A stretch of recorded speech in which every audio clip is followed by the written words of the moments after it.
Are you ready to embark on a transformative journey of rebuilding your life? Look no further than the Rebuild podcast. Join us as we dive deep into conversations that nurture personal and spiritual growth. Through the wisdom of the Word of God and practical applications, we'll guide you towards becoming the best version of yourself. On this podcast, we will delve into a variety of topics and insights, ranging from mental and emotional well-being to personal development and spiritual growth. Together, we'll explore the paths to healing, resilience, and the restoration of inner peace. Subscribe now and let's rebuild our lives together, one uplifting conversation at a time.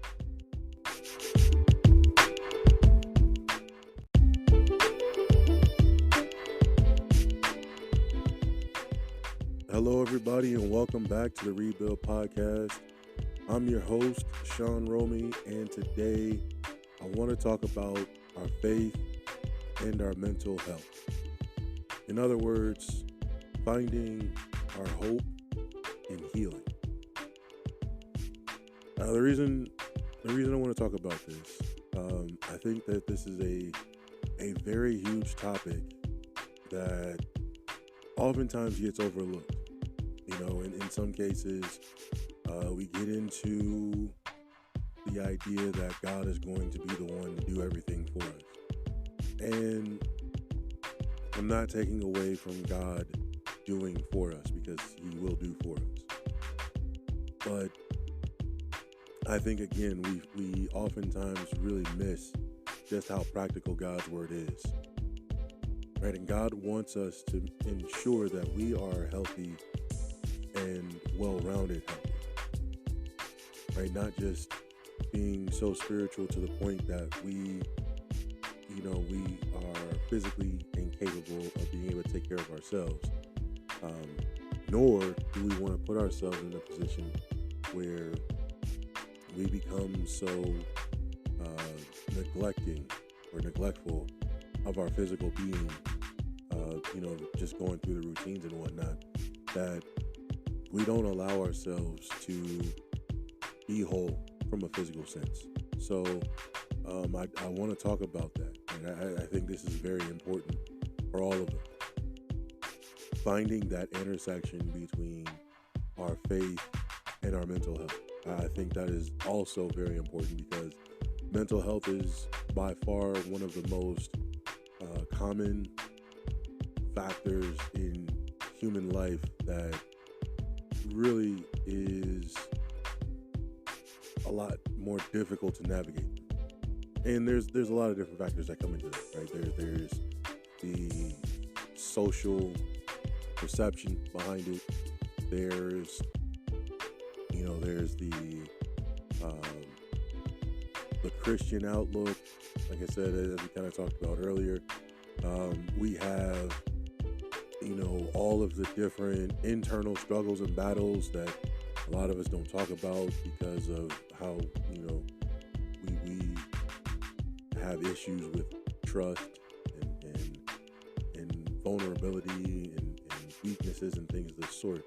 So we really create in this avenue a lot of problems, and we have a lot of mental health crises, if you will, right? We have men and women who suffer at the hands of these problems, and without any proper help, whether you're inside of the body or not, can find yourself in a position where you might end up, possibly taking your own life. And that's never a good thing, right? Being overwhelmed and feeling overworked, or there's just too much going on and there's no other way out, right? Because that's not God's will and purpose. So, like I said, I want to be able to talk about this. I want to talk about, these two things and how they work together, and how we need to allow ourselves to be healthy in both, so that we can thrive and succeed at fulfilling God's will and purpose. All right, so the first thing I want to talk about is the power of faith in mental wellness. Now, Proverbs 3, 5, and 6 is a common passage I use a lot. This is one that, like I've said before, I have utilized a lot. And the origin behind me utilizing this the way that I had, it was a part of an MLM that I was a part of that they had, that was their verse. And I had bought one of their little silicone bands, and I would oftentimes go back and read it, just out of curiosity. I was like, what does it say? Because I've heard the verse before a lot of time, but I wasn't as familiar with the Bible as one would expect. So I read it, and I slowly started to memorize it. And as I memorized it, I was, allowing myself to really build into this or buy into this passage, and trusting in God and everything, and allowing, God to showcase and reveal things and put things into a proper perspective. It made a lot of sense. But this verse here, right, it allows us, when you connect this to other verses, it allows us to understand certain dynamics by which God really, really allows for us to align with Him. Right? Trust in the Lord with all your heart, and lean not unto your own understanding. In all your ways acknowledge Him, and He'll direct your path. Right? Another way that we put this is Matthew 6:33. Right? Seek ye first the kingdom of God and all His righteousness, and all of these things will be added unto you. Right? And this isn't about receiving abundance and other things. This is about the path, God's pathway, or the understanding, the wisdom, the knowledge that we're looking for, the discernment, whatever the case may be. These are the things that'll be revealed to us. And the same works in regard to us being able to find hope. This helps us find strength, right? Especially when we're talking about the stuff that we go through on a daily basis. Dealing with the hurts and the pains and the traumas and the day-to-day, and all of the extra weights that we have to put on, and all the different hats we might wear, and all of these other things. It comes with the territory, right? But God offers us an opportunity to understand why the process is what it is, whether it's something that we've done or it's something that God's allowing for us to be what we're purposed to be. Right? When we talk about the dynamic of what God is looking for in terms of us being able to be what He's called us to be, the main element that comes with this is oftentimes the process. And God, in everything that God has done, follows this process. If you go back to creation, for example, you'll notice that everything that God brought into existence came out as a concept first. It was a thought. It was an idea. And then it was spoken into existence, and then it came into being, and it was an alignment from beginning to end in this process. Our mental health is a lot the same. And I forget where the exact verse is now. But as a man thinketh, so he is also.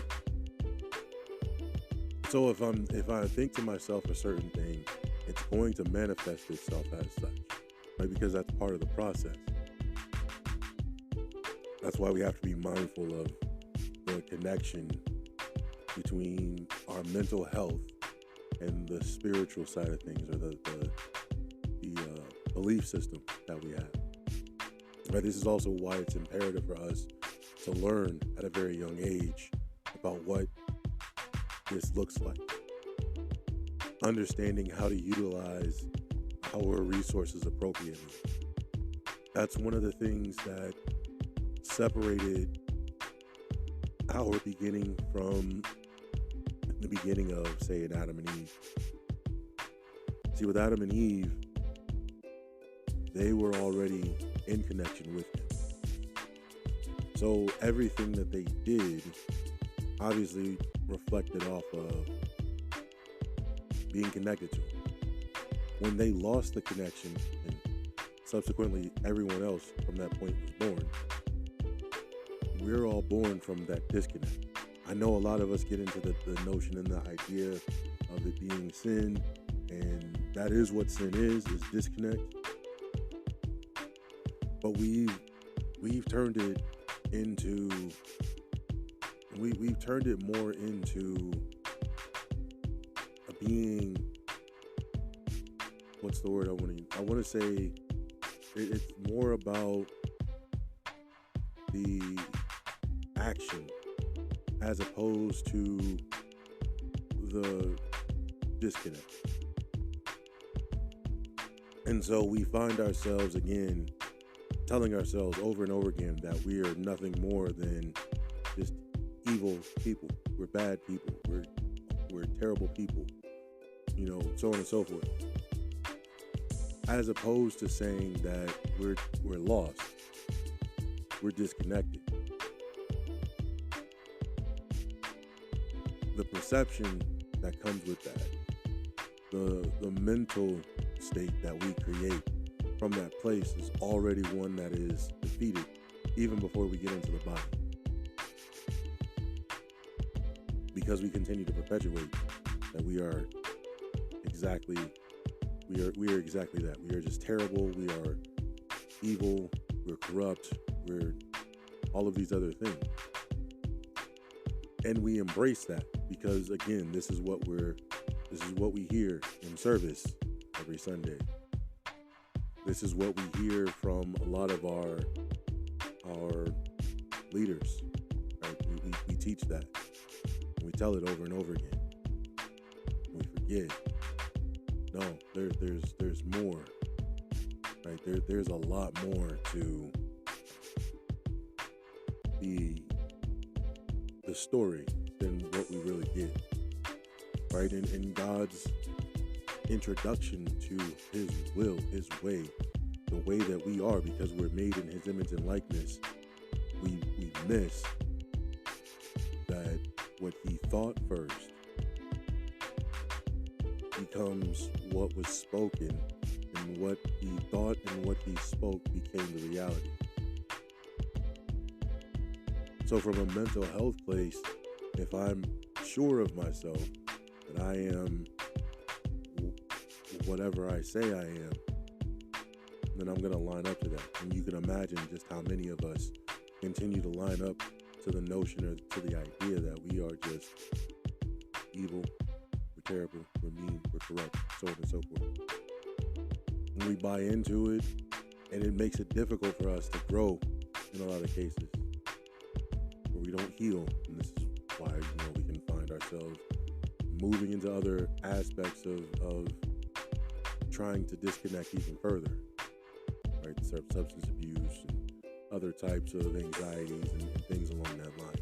We don't want to do that, okay? But if we allow our faith to really change us, we allow the spirit man to be built up appropriately, we allow ourselves to be informed of what God's will and purpose is, and identify with who we are as a whole, we'll be able to counter some of the lessons and the identity elements that we've been given. Right? When we get to experience less stress or anxiety, because we're not allowing certain things to overtake us. We worry a lot, right? Even with all of the disconnect that we have, because we're trying to hold to a standard of perfection. I was actually having a conversation with some of the people that I go to church with, and a couple of us have military experience, and so even like I understand that not all the branches are the same, But when you talk about the traumas that a lot of us have faced, they're pretty similar, right, in the grand scheme of things. And so I remember, you know, one of the ministers was talking about his experience, and he was talking about, you know, being broken down in a certain way, and, you know, fixating his mindset on a particular, you know, direction and avenue, to where he started to compromise why he was going into the military in the first place. And the type of, you know, the type of stresses and anxieties that ended up following him as a result of that, and how it affects the way that he carries himself, how he lives his life, how he makes decisions, how he puts forth effort into things. And it's a very, very painful process, right, when we come to acknowledge stuff like that. I think about my own experience, right, in a lot of the same things, but, you know, the stresses of you know, certain elements not happening appropriately. You make a mistake, you fail, or whatever the case may be, and you become so worried and anxious behind trying not to make the mistake because you don't want to be put on Front Street, or whatever the case may be, right? You're talking about really just you're walking around with a great sense of paranoia unnecessarily. And I know people that are in the military even still now that kind of carry themselves that same way. We're doing everything we can to not make a mistake. And I think I might have talked about that in a different sense before. You know, being an athlete, right? There's a difference between playing to not lose and playing to win. On the surface, it looks the same, but the way that you approach it, right? If you know, right? When you're playing to win, you understand you're going to make mistakes and things are going to happen. But you know, if you take that and you run with it, you have nothing to worry about. As long as you're giving it everything you have and you come out with the win on the end, you're good. And even if you don't, you know, okay, these are the things I got to work on moving forward.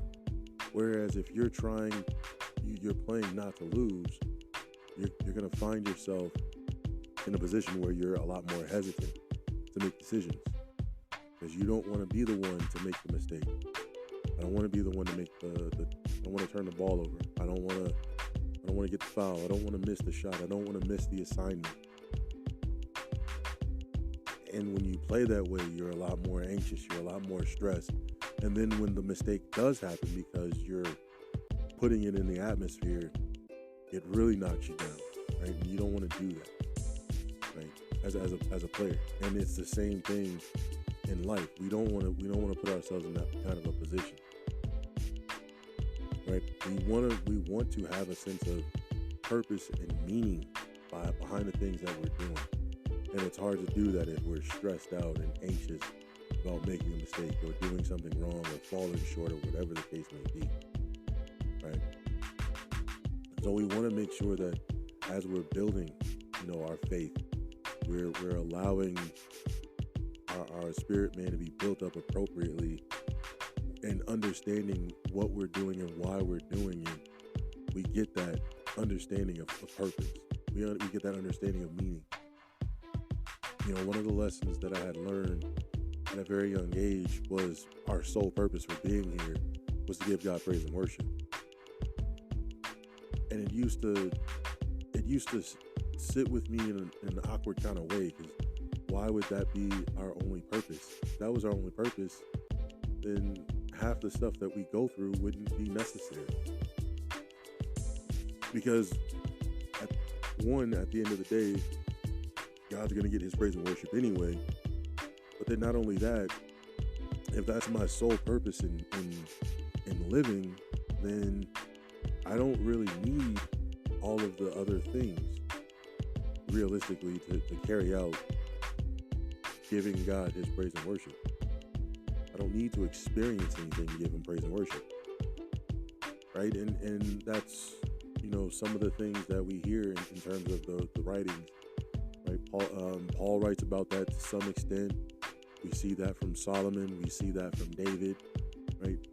We have certain prophets and speakers that speak on their experiences about how much they love and appreciate either God or Jesus in terms of interaction, and how their lives are changed as a result of it, right? But not really needing to have a house or a car or a job to fulfill that. We don't need that, right? And so challenging, that thought process really put into perspective what is our real true purpose in being here. Because we don't want to be misinformed on why we're here, right? We also want to make sure, in terms of building the faith, that we have a support network, a strong enough network too, to allow us the ability to, grow in that aspect, right? Giving honest and I want to use the word purposeful type answers or suggestions or direction, right? Something, guidance that is morally constructive, I guess, for lack of a better word, right? Because we don't want to lead people in the wrong direction, right? We want to allow people to also build in this regard, so we can be that reflection that God is towards us. It allows us to be a lot more compassionate towards our brothers and sisters, right? Because if I understand what it takes to get through X, Y, and Z, mentally and physically and spiritually and emotionally, then it's easier for me to have compassion for someone that's struggling with this. It allows me to be that support for that person if need be. If I know what it is to fail or to fall short or to go backwards or to not know where to go, I have more of an understanding on how to forgive said person, or how to, again, be compassionate and allow that person the room to be, to explore, to grow, to start over, to re-establish that foundation to build off of. And I think this is where a lot of us in terms of the faith really struggle, right? Because we're so afraid of being put in the position, right? Because of the anxiety and the stress. We don't want to be put in the position to be judged or looked at, because that's what we typically do. We don't allow for the compassion or the forgiveness really to kick in, and we don't really show ourselves to be supportive as we're supposed to be, right? And a lot of it, I can understand, is very individualistic in nature, because of the way that, again, we kind of teach this thing. And the downside of doing that is we don't allow our mental health to really facilitate the ability to think or to perceive things greater than our immediate area. I think back to the time that I was in the military. I had to work in a particular office, and at the time, we were just about around the tail end of COVID, and there was a unique situation that took place. And one of the things that I was privy to experiencing in this process was just how fixated a lot of us can be when trouble strikes. And when trouble strikes, I don't have the time to think big picture. I don't have the time to think about making sure other people, I can only care about me at this point, right? Survival kind of kicks in. And if I'm not good, then that's going to be a problem in the grand scheme of things anyway. Right, and I think because of the way that, again, we're so, pushed or indoctrinated into the idea of having to go and do things, and we don't have the time to sit down and reflect in a lot of cases, or we don't have the time to really, take a step back because, we have our routines and we have our rituals and our customs and our things along that line that I don't have time to deviate or I don't have time to take this thing off of the, kind of similar to being, driving cross country or just going on a road trip in general, right? If you leave at a certain time, you're expecting to be at a certain place by that time. And so knowing when you get off the road for whatever reason, you're losing 10 to 15 to 20, maybe 30 minutes, if not longer, even if your stop isn't that long, right? But you think about you're stagnant at that point, right? And so that's what you start thinking about because you're trying to make it into your destination by a certain time, especially if it's a place that you're familiar with, right? And so you can imagine just the mindset sometimes of how we are in that same vein. But the mental health that we have, if we allow ourselves the opportunity to think and connect into something greater than us, then it allows us to really understand what we go through, right? We can solve a lot more problems this way, right? One of the more common things I used to hear being in the military is there's no such thing as a dumb question. However, when it comes to, the time to ask questions, there's a lot of people that don't want to ask questions. And one of the things I used to hear before they would open the floor for the questioning is, don't be afraid to ask the question because you might have another person or a group of people that might be thinking the same thing.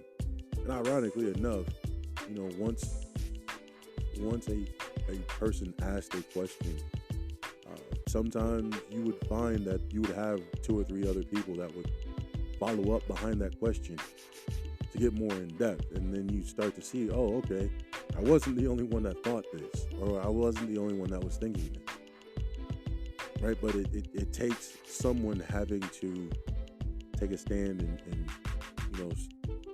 face this thing head on and just be vulnerable or transparent, right? And again, I think the same thing in the walk, in the Christian walk, in the faith walk, the same thing, right? I think, and I'll utilize this as an example again, just because of how big it was for me. Going and reading the story of Daniel. I wanted to read the story of Daniel. I had no idea that Shadrach, Meshach, and Abednego were all in the same story with Daniel. And I remember sharing that on the social media. And, it's social media, so, everybody's opinionated and everybody's, someone else is an expert in something, right? But I remember sharing it, just how surprised I was, and I got a response back that, was like, I don't know why it's funny, but, it is what it is, right? I'm like, okay, yeah, whatever.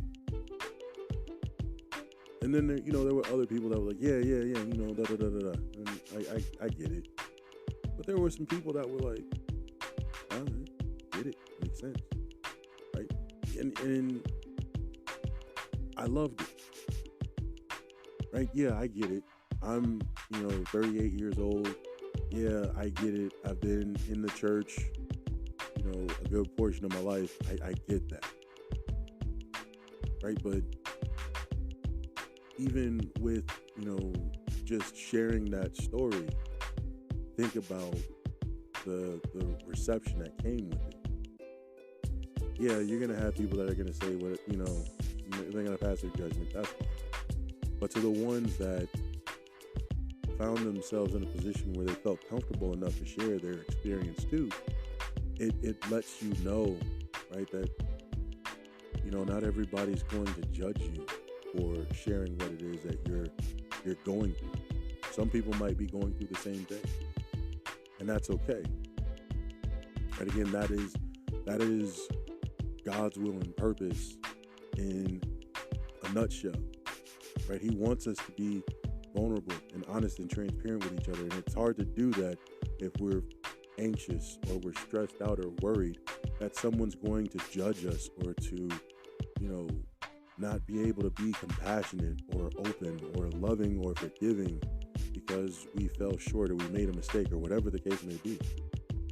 It comes with the territory. So then how do we navigate that so that we can find that peace, if you will? Again, starting off with the dynamic of mental illness.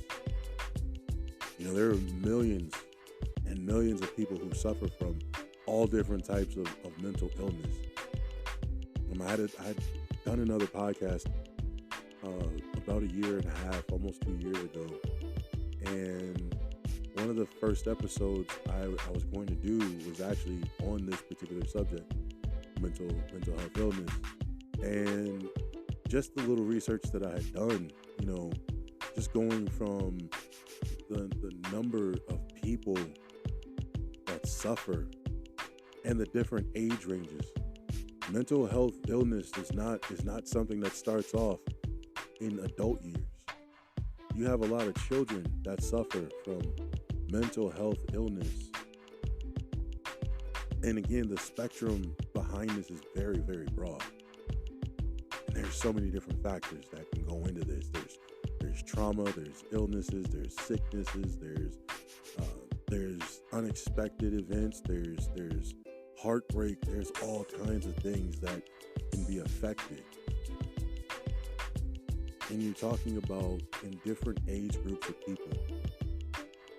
On average, mental health illness and the after effect, quote unquote, cause of death / suicide is top 5 amongst all of the different age groups in the United States. You're in amongst the preteens to the near middle-aged adults. It's top 2. And so you can imagine that's a lot of people that suffer and struggle with mental health. You talk about the breakdown, and I forget the numbers off the top of my head, but you're talking about for every one unaliving that happens, you have 4 that were hospitalized because of an attempt. You have 8 more that were in the hospital for considering it. You have bunches more that called it in. You had even more that they go in and it was a fleeting thought.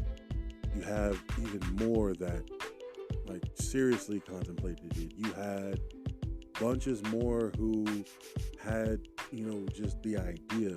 You have more that planned it out, and before you know it, you realize after how many unalivings that happen in this vein, and you think about how many millions of people are affected by this, it's really scary to consider that at one point or another, everybody has had that experience at least once. That's how big this realm is. And then when you think about how big that number is, and you think about how many individuals suffer because of lack of resources, that's a huge number. I think it was out of the roughly 25 to 50 million, I think it was around 30% of the people that didn't have the ability to get there. So that's traveling within an hour, right? Some people live in some very isolated areas, so you don't have access. You have some that can't afford the mental health care. That was a huge number. You're talking about individuals who, they have to choose between that and, taking care of their regular stuff. You have a lot of people that are untreated, or, they're not happy, or they're not in a good place because they have to choose between survival and that. You think about how many workplaces offer these things or don't offer these things.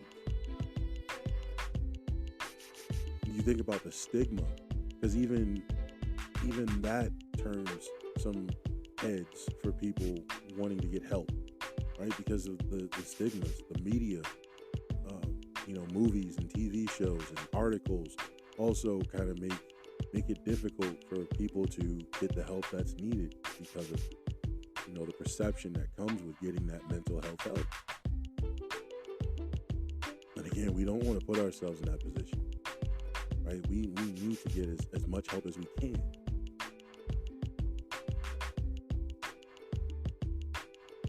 And out of all of the places, and not to pass judgment on this, but this is a true fact because I've also experienced this firsthand. Our belief in the religious system, in a lot of cases, can contribute to a lot of the struggles. Right, again, adding to the guilt and the shame. Right. Not only that, but then, a lot of misinformation regarding, oh, well, God is, I don't know why you don't just take it to God. God will do it. God will take care of it. God will handle it. As if God didn't give us the power to go and seek out answers ourselves. Or we over spiritualize and we judge those that are asking for help. Oh, I don't have time for that. I can't do this, and so on and so forth.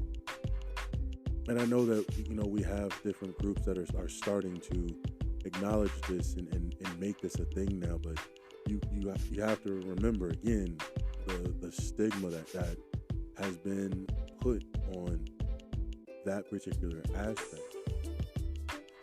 Right? Being vulnerable in that regard. Right? Being told that, sharing and being transparent about feeling a certain kind of way, or you're dealing with whatever, it's pretty painful. And shame on you for going out and telling people that you got this problem. Right? Some people might think that, you're just looking for attention. So you can imagine, you have more people that struggle or suffer, and then some that leave the church behind that. I saw a clip of a particular pastor who, was expressing the concept of church hurt. And he was carrying on about, there's, church hurt is a big deal, but there's so many other types of hurts that don't get considered or talked about, right? Because those things couldn't be real, right? People don't talk about work hurt or, ball game hurt or all these other hurts. And I found it kind of funny because for most of the other issues and problems that he named, personally, I've actually experienced a lot of hurt from those. as an athlete, I experienced a lot of hurt from that place, right? And it's a weird dynamic because it is acceptable to showcase vulnerability, but only to a certain extent. Like, it's okay to showcase passion that you lost a game, you get frustrated, you get upset. You might even cry depending on the opponent, or maybe the level, or where you are in life, right? It's acceptable for, say, a senior who loses their last game to be emotional because their career is over at that level. It's okay it's okay if you lose to a rival in a really, really heartbreaking game. And, you can see where that goes. Some guys never recover from stuff like that. You might have a bad game and you're never the same after it. You might find yourself, really pushing away from the notion or the idea of even being part of the sport. And I'll admit, going through, my transition out of the military and with everything else, I had that feeling. Like, I almost didn't want anything to do with basketball as a result. That's, from that aspect. You talk about work hurt. Being in the military was very, very, very painful. There were a lot of times I contemplated, unaliving myself. And I had several means to do so. Right? Having to hide that, I was depressed. Even when I would share it, try to get help. Hey, look, I'm not feeling myself. Hey, something's wrong, something's off. No one really, it wasn't taken seriously. And a lot of times it's not taken seriously until something goes wrong, and then you're punished before you're actually sought out for help. And I would tough it out and try to stick it out because of, being married to my ex-wife at the time, and just not wanting to hear that, because that was another struggle in and of itself. Wanting to be able to be a perfect person, but it was, there was a lot of pressure on top of that, and trying to be vulnerable and open, it never boded well. So yeah, I will say that even though church hurt is one of those things that we always talk about and we speak bad on, we to try to deny or to say that other types of hurts aren't there, because church hurt, we often hear the term church hurt. We can't do that, because that's a very judgmental thing to say. Not only is it a very judgmental thing to say, but it also, again, takes away from the opportunity for us to showcase that sympathy, or the ability to, be there for that person to get through what they need to get through. Right? And we can't do that. Okay? When we do find ourselves going through our challenges, and in the faith, you're going to have those challenges. Right? Nothing's going to be perfect about being in the body.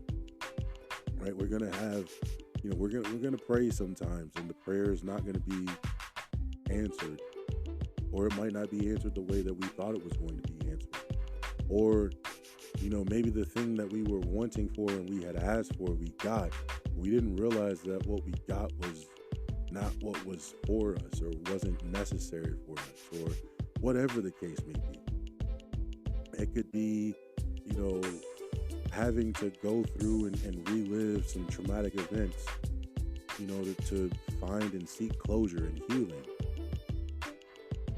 Right? We understand that we're going to have to go through that in order for us to be healthy and whole. And in order for us to be able to get through that, we're going to have to learn how to, handle those types of things. How to pray, and meditate appropriately.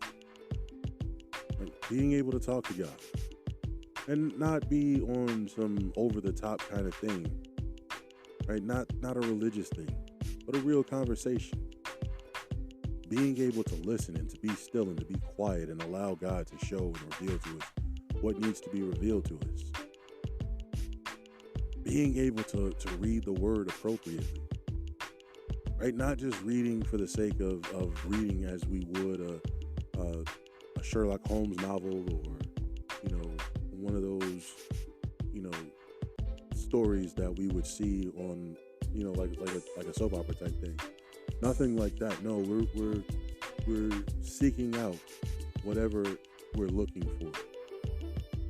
Right? And there's so many different verses in the Bible that talk about looking out or seeking out for whatever it is that we're wanting, and God being able to give it to us. Caveat, so long as it's in His will. Right? It has to be in His will. Right? And I know that for a lot of us, and this might be a little bit off topic, and I'm okay with that being off topic for the time being. A lot of us, when we hear stuff like, we can have the desires of our heart, a lot of us get to thinking about the G5s, or, we want $1 million and all these other things. And that sounds great. And that's cool and all. But if we're not in a position to carry ourselves as such, then we're setting ourselves up for failure. And God's not going to put you in a position to allow you to fail just like that. I'm going to give you millions of dollars and you don't know how to manage your money properly. Why would I give you $1 million? That doesn't make the logic doesn't add up there, right? Or why would I give you a 12-bedroom mansion and it's just you? There's no point in giving you that much house. You're going to feel alone, and you're going to be scared and worried. Why would I put you in that position, right? But for whatever reason, that's the type of thing that we put out there. That's not the same thing, right? When we're praying, or when we're meditating, or when we're studying. That's not how that's supposed to go, right? So when we are in prayer, when we are in meditation, when we are studying scripture, we're not doing it for the sake of trying to get what we want. We're doing it for the alignment. We're doing it for the clarification, to make the picture clear, to understand what we're doing, why we're doing it. Right? Building a system of people that are like-minded is also a very big and helpful thing too, right? But we have to bear in mind that we're not overexerting ourselves to a point where we have nothing, and all we're doing is basically just going around in circle.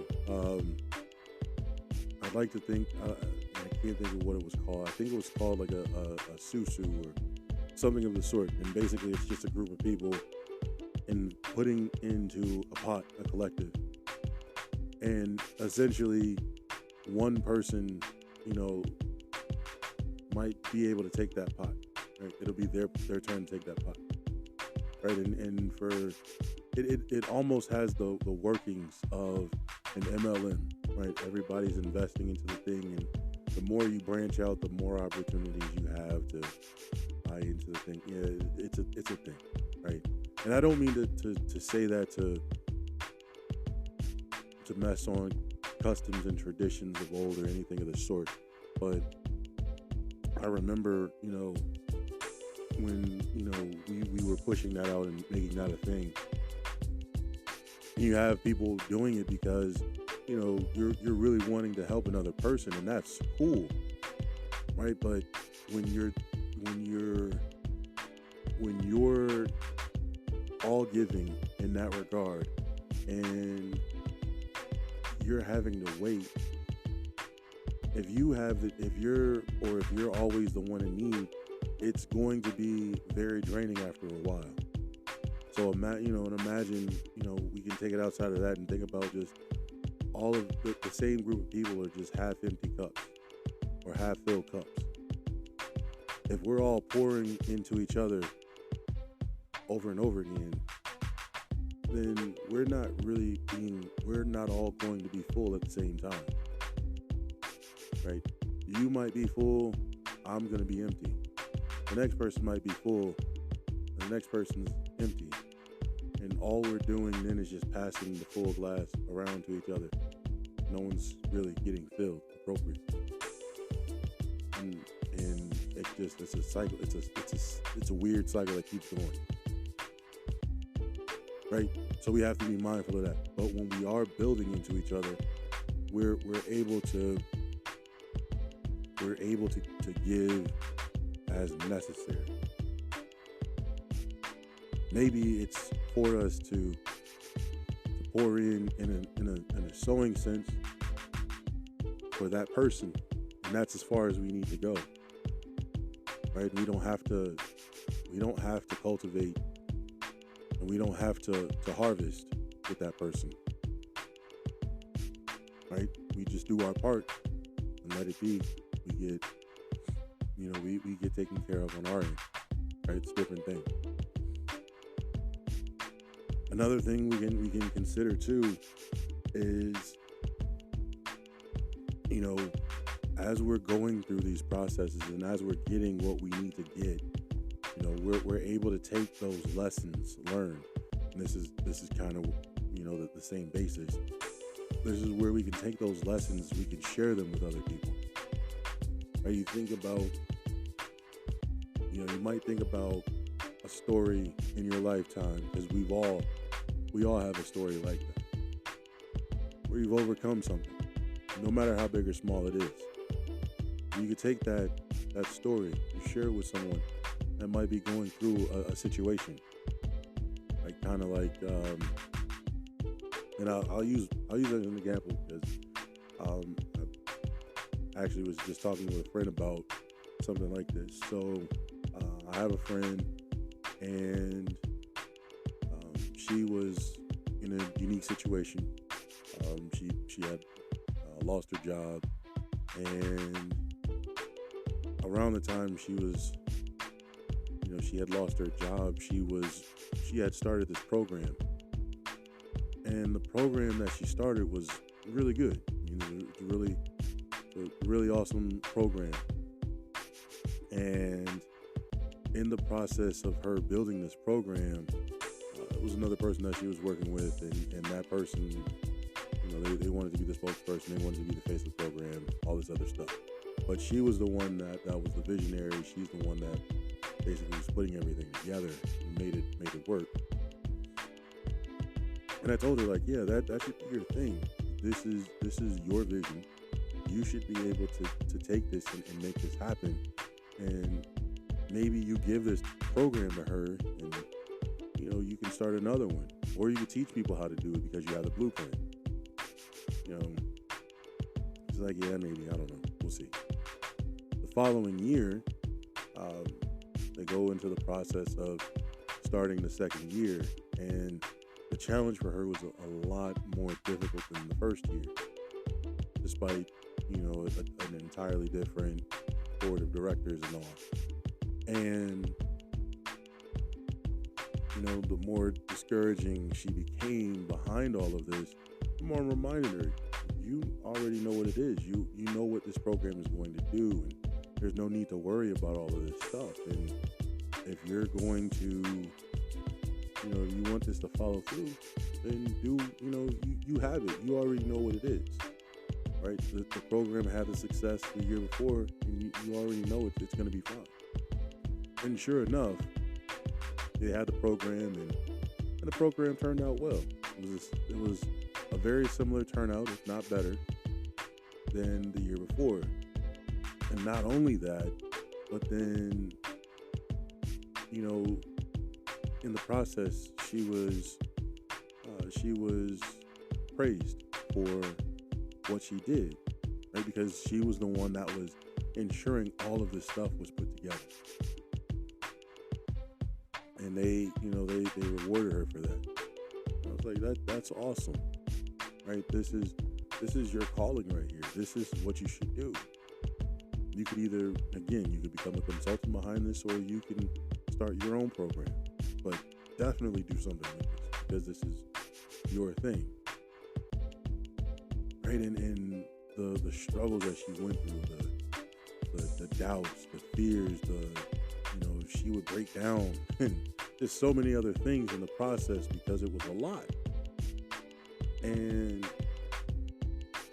it was awesome to see, just all of the little things that, she showed me,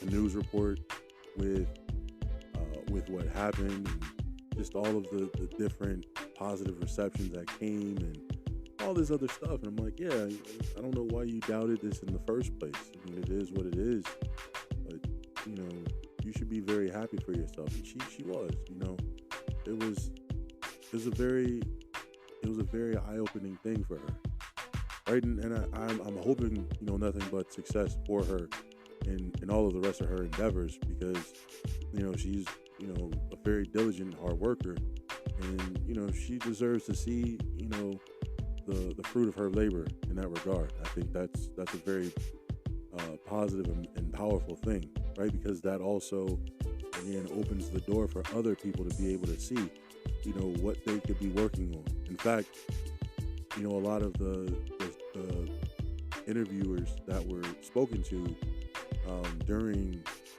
the newscast talked about some of the issues from some of the topics that they were part of. But yeah, I didn't realize X, Y, and Z was an issue, or X, Y, Z was a problem. And, I wanted to, it was nice they had that. And, there were so many other topics that were very relevant to our situation, our diaspora, our needs. And it made, it was timely. It was exactly what the people needed.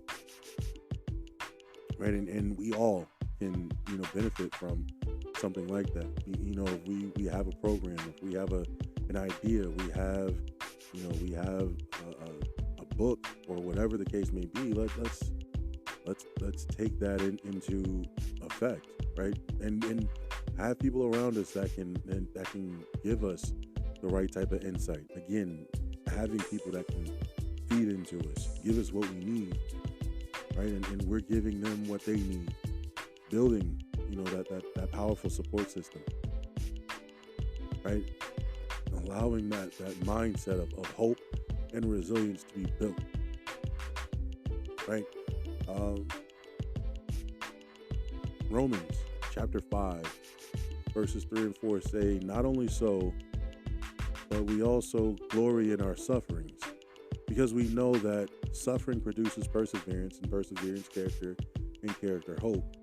And when you think about what we go through, right, the cultivation, the ability to have our faith tested, to have our knowledge, our wisdom, our understanding put to the test, to see if we say maybe we understood what was being taught to us, or to see if our principles align up with what we say. And so it's always a great thing, right? Because it allows us, again, to see where we need to improve, what we need to build on, what we might need to change, what we need to adapt, right? This also allows us to see, if we're really as strong as we say we are, or as resilient as we say we are, or as positive as we say we are, right? It's really a test to see where we truly are. Right, I kind of think about that, being an athlete, you train and you train and you train and you train and you train, and, you think about going through the process of playing the games. And, when I was younger, I used to be excited about the games because I hated going through the training process. Because, when you go through the training process, sometimes the coaches, they're no holds bar, so they're just going to say whatever. But, when you get to the game, the game is a lot easier. Right, you're not stopping every 2-3 seconds and getting yelled at and having to, get punished and all these other things. But it also allows you to see where you are. Right, see what kind of adjustments you need to make. Maybe you thought you were, getting better at this thing, and you found out that you weren't as as solid in this area as you once were, or whatever the case may be. Right, and that's a good thing, right? Because as we talk about, and I believe it was 2 Corinthians 5:17, we have to examine ourselves. And it's hard to examine yourself if you don't want to take into account where you are. Being tested allows you to see where you are. As a matter of fact, when we get into cultivating a hope-filled mindset, when we go through our challenges, because we're going to go through them, no matter where we are, right? The ways that we think, the ways that we process, the ways that we feel behind what we think. Again, that's going to let us know where we are. I gave a word a while ago, and I felt a certain kind of way about it. I felt very, very embarrassed behind it. And I'll admit it didn't run as smooth as it was supposed to. But when, I had other people come to me and they told me about it, it's like, nah, man, that was powerful. And I'm thinking to myself, I don't see how you saw it, but all right. And in all reality,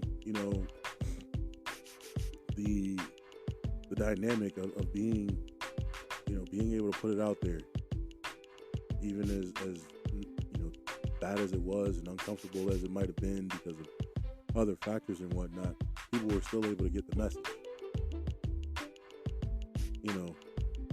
And sometimes you think about that with other things. You make a mistake, right? You might forget a line, or you might forget a verse, in a rap song or in a dance. You might misstep in a move. I know being in the military, whenever we had to march, being out of step was probably one of the most common things to happen, right? Because you have people from all different walks of life, all different backgrounds, different shapes and sizes, and you're all having to walk the same way. So you can imagine what that's like, right? And the first couple of times you're walking in formation, you're learning how to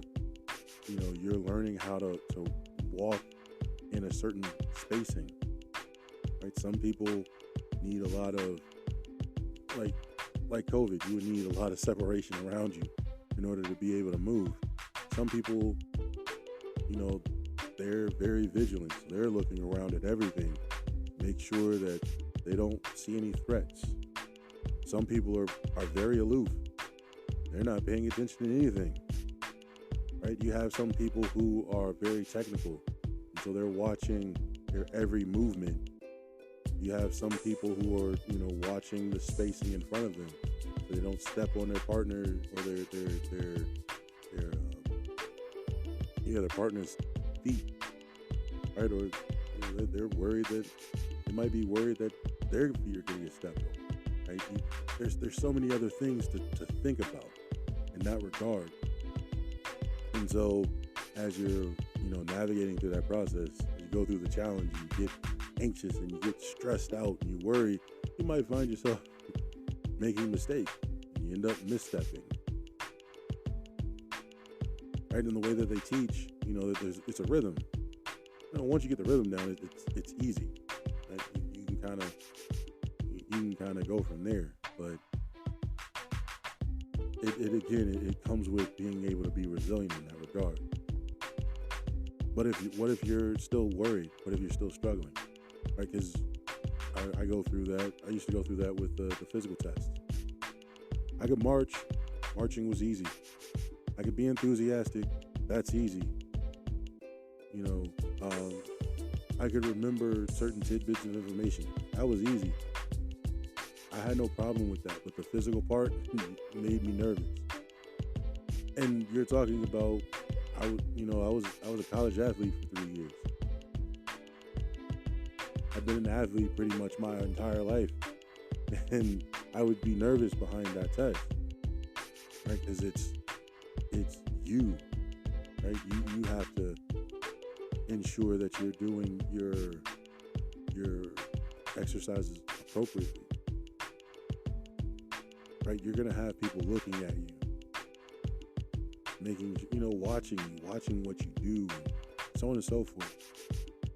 And so, you get worried, right? And as you leave certain places and you go other places, it's the same thing, right? And you can have a target on your back just based on the way you look, right? Sometimes people perceive, oh, well, all right, well, you look like you don't have it, so we're gonna, and that can add stress, right? And you can imagine what that does to a person, right? And then you talk about the type of lifestyle that you have going on, right? You have all these things that have to be done. You might not have time to exercise sometimes, so then you get closer and closer to this fitness test and you start to worry and get nervous. You might doubt yourself. There's a whole bunch of things that can happen, right? And as a result, you're going through the challenge and you don't think you can do it, and you worry, you fret, and a lot of people go through that cycle. And every, in the Navy's case, we had it twice a year, so every 6 months, you would know when the cycle was coming, because people would start worrying and panicking, and they start going and doing their weird rituals and customs and all of this stuff. And everybody's stress levels would be through the roof until it was over. And then you'd see people go back to normal. The ones that passed would go back to normal. The ones that didn't pass, it'd be a different story. It'd be the same thing when we would take our advancement exams. People would get worried and they'd be nervous, and they're walking around with manuals and books, and they're cramming and studying, and they're worrying, and they're going into the exam, and they take their exam and they come out and they're nervous and they're worried, and the day comes when you get the results to find out who advanced and who didn't advance, and you can tell, some of the people get upset when their name's not called, and all kinds of other things in that regard. Right? There's so much there. But when, we start to build, hope and realization in a lot of cases too, right? There's some things, we take control of because that's what we can control, and then there's some things that we're trying to control that it's not in our control to control, right? And we can't do that to ourselves. We can't put ourselves through that kind of a ringer trying to control everything. It's not for us. But we can find ourselves being strong. We can find ourselves being resilient, knowing that we did what we were supposed to. And whatever God brings out, we're okay with. Right? We have to be mindful of that, because that does, again, play a huge part. I know for a lot of us in the mental health realm, we don't think about the possibility of, just being relaxed, especially with the way that, we're expected to not fail. We look at the idea or the concept of failure as so terrible, as so bad, and all of these other things. And the reality is, there's nothing wrong with it. Right? But we're stressing so much behind it, among so many other negative aspects and elements. But we can practice being grateful, because look at where a lot of us are in our lives. Yeah, things could be better, of course. Things could be different, sure. But we could also be grateful because, hey, it could be a lot worse. I started to think about that even when I was, going through my transition years out of the military. I started to think about it. It's not as bad as I thought it was going to be. Yeah, I wish I could certain things would go my way, but in the same token, it could be a lot worse. I could be alone. I could be homeless. I could have absolutely nothing. Right? I could be gone. There's so many other things just like that.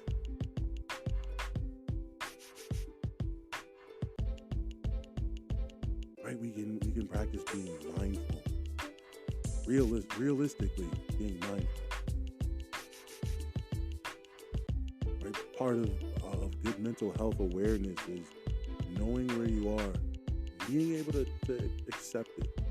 Not to say that you can't change it, but to accept it. Right? That's being vulnerable and transparent too. Because that's how our Creator, that's how God is with us. God lets us know when He's upset, or when He's sad, or when He's hurt.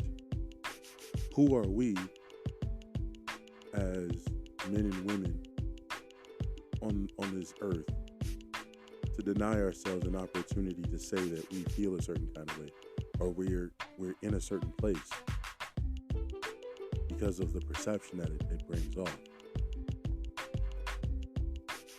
Right? So we should practice that too. Right? We want to be able to allow ourselves to heal too. Again, with all of the stress that we deal with all of the things that we go through on a regular basis, it's important to allow ourselves to be able to heal, right? To utilize God's word, utilize God's will appropriately to recover from mental health crises, along with seeking professional help. That's important. Right? We want to make sure that we're taking advantage of that. Right? God never said, I'm never going to provide you with that, or you have to come to me and I'm going to wipe the slate clean and you won't ever have to worry about anything. No. He's going to provide the way for you to be able to get those things done. It might be that, what you need, it might not be the time yet. Maybe the person that you need to come into contact with isn't where they need to be just yet. Or maybe it's, maybe where you're trying to get the help from is the same place where you're having problems. I've had that experience. So you might have to go somewhere else. Right? Sometimes a change of scenery might be necessary. Maybe you don't have the right support around you. You never know what the issue might be. Right? Until you actually take it seriously. Allowing yourself to go through therapy, and I do recommend this because this is something that I learned in my own process. It allows you an opportunity to address the root cause. And again, God's will and purpose when it comes to us overcoming our issues and problems is for us to get to the root cause. God never said that there's only one way to get to the root cause. So we have to bear in mind that we can utilize the resources around us to be able to get to that place. Right? Seeking out our own soul salvation. And this is one of the reasons why I say, for a lot of us, when we get into the religion side of things, we've heard a lot. Because we continue to tell ourselves, you just pray, read, and praise, and that's it, and everything else will just happen. No. They're important, yes. They're helpful, yes. But we still have a part to play in finding out why what is what is.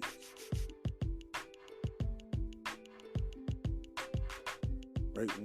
We speak about a lot of times how, we inherit characteristics or features from our parents, or maybe our grandparents, maybe even great grandparents if we go far enough. Right? But we never talk about the unresolved issues. We never talk about the struggles. We never talk about the curses in that same vein, that same way. We never dig deep enough to find some of those things. And some families will hold on to those secrets because it's, they promise not to tell anybody, kind of thing. Right? We don't realize what kind of damage we do from that regard. Right? The torment that comes from that. But being able to seek that therapy out, you might find some things. It might make some sense as to why, certain questions you might have to get answered that way, as opposed to, maybe going and asking the person and the person just flat out telling you. As a matter of fact, when you do find that therapist, you want them to embrace everything about you. Right? You want someone who can understand and see things in a similar light to you.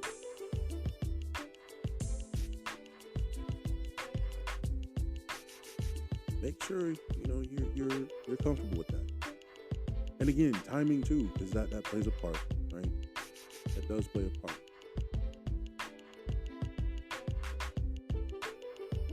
One of the things, and like I said, I talked about this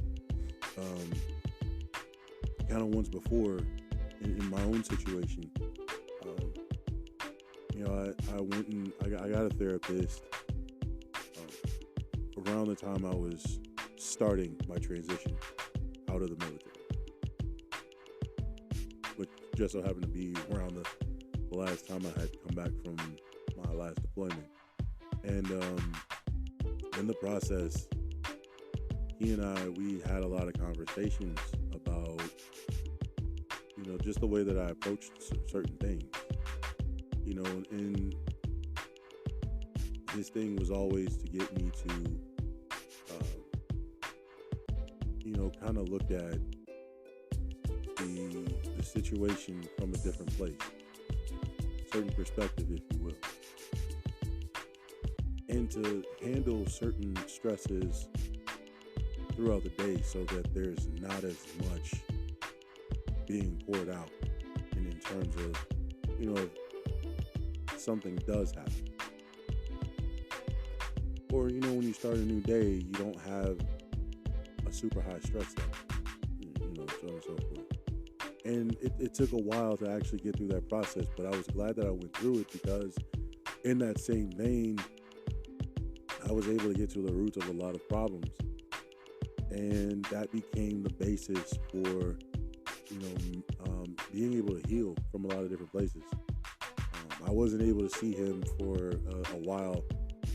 COVID had taken place, and after COVID, we lost touch with each other. But what he did teach me in that regard really did help a lot. And in terms of being able to find solutions, or to find the root causes of problems that, I never really considered. Not only that, but I had gone through an anger management class a few years prior, and the book that we had to learn through, I wish I still had the book. One of the main lessons that's taught in that book is you're responsible for you. You're responsible for your actions, your thoughts, your words, so on and so forth. Right? You are responsible for you at the end of the day. And so, thinking about that, and thinking about how I can react or respond to whatever is coming at me, yeah, it's necessary. I do agree. But I also think about how in that same process, finding the healing was also a part of that. right? Not just accepting your responsibility, but, in terms of controlling what I can control, but being able to find the solution to the problem, right? And even if you're looking for a way to seek out closure, and maybe the other person doesn't want to give you the closure, you did your part. And you allow for you to be at peace with you. You don't put anything extra out there. You don't make the problem worse.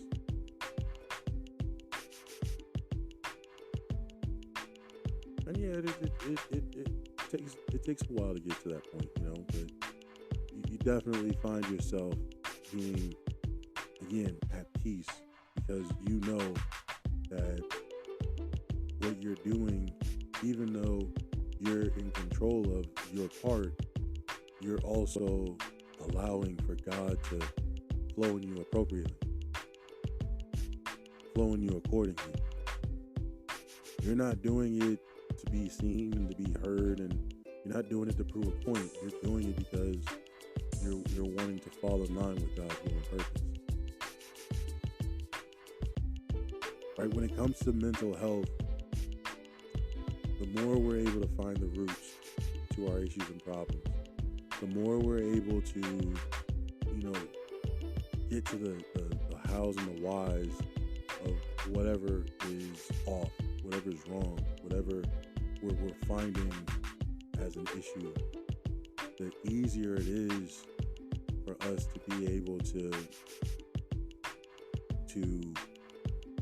overcome the struggles, the mental health battles, right? That's one less person that's contemplating suicide. That's one less person contemplating or planning out or plotting or having made an attempt. That's one extra person that can help another person.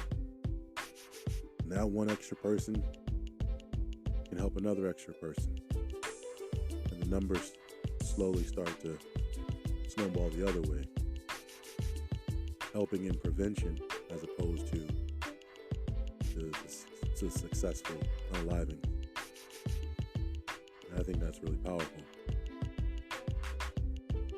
Philippians 4:6-7 tell us this: not be anxious about anything, but in everything, prayer and supplication, with thanksgiving present your present your request to God, and the peace of God, which transcends all understanding, will guard your hearts and your minds in Christ Jesus. I think that's very powerful.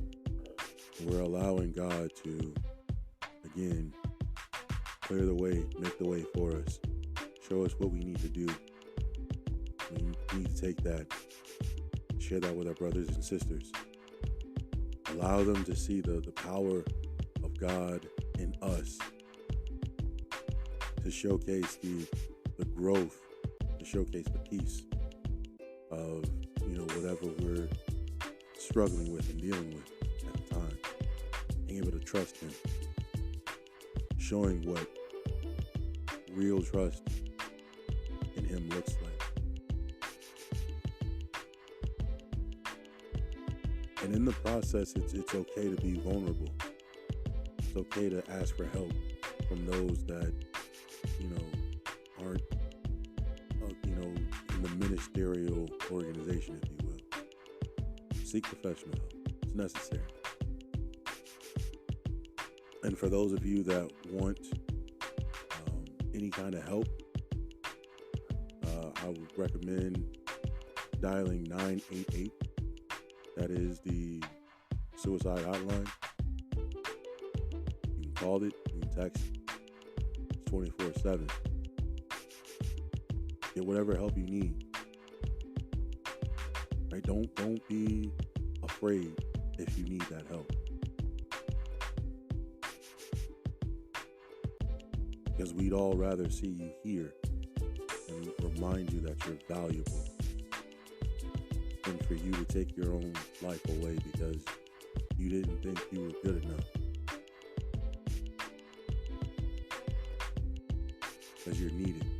whether you believe it now or not. And we all want to see you succeed. Dear Lord, Heavenly Father, I thank you for this day. Thank you for the opportunity to teach us today about mental health and our faith. I pray that what we learn today becomes helpful. I pray that we find ourselves being able to connect to you. I pray, Father, that we're able to find ourselves seeking out our soul salvation, getting whatever help that we need, not feeling judged because of the perception, going to get therapy, going to speak in different groups. I pray, Father, that we're able to take whatever lessons that we've learned, whatever healings that we found in the course of our journeys, and share them with our brothers and sisters so that they can be whole. We want to change the perception of mental health from being something that is wrong or taboo or a sin to something that we all can overcome. You say in your word that we're more than conquerors. We are overcomers. You tell us that we can do all things through you because you give us strength.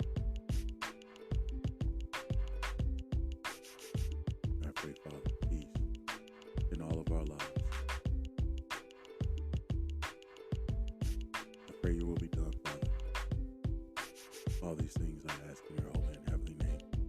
Amen. I thank you again, ladies and gentlemen, for taking the time to come out and listen to us here at The Rebuild. I pray that you find your success. I pray that you find your purpose. I pray you find your peace of mind. I pray you get the help you need.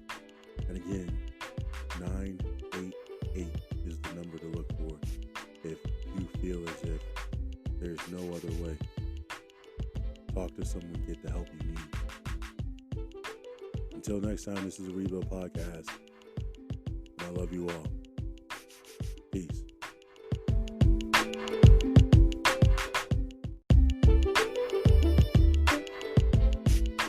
Thanks for listening. If you enjoyed this episode and you'd like to help support the podcast, please share it with others, post about it on social media, or leave a rating and review. Tune in weekly as we dive into topics such as finding your calling, overcoming obstacles, building resilience, and strengthening your relationship with God. If you're ready to embark on a transformative journey of faith and personal growth, then join us on the Rebuild Podcast. Together, let's build a solid foundation that aligns with God's will and leads us to a life of purpose and fulfillment.